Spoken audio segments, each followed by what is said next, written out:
Dok, bakit ka meron neto, ha? Bakit may picture ka ng nawawala akong anak? Hindi mo ba talaga ako naaalala? Hindi. Sabihin mo sa akin, buhay pa ba ang anak ko? Umalis ka na. Marami pa akong gagawin. Buhay pa ba ang anak ko? Oo!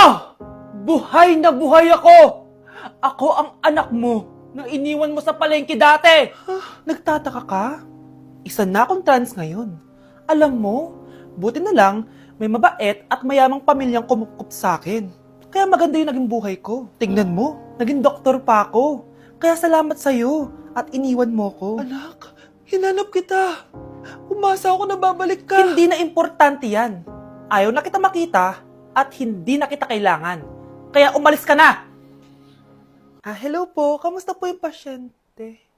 Dok, si nanay naman yung nagkasakit. Kamusta na siya?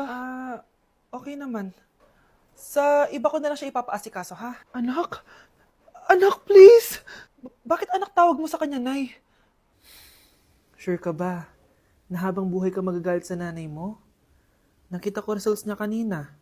Anytime, pwede siya mawala. Magpapahangin lang ako. Nasaan na sila? Hello, nurse? Nasaan yung pasyente dito sa room 214? Anak?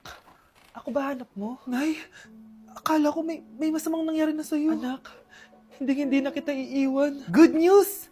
False alarm lang pala yung nakita namin result sa nanay mo. Ibig sabihin, magiging okay siya.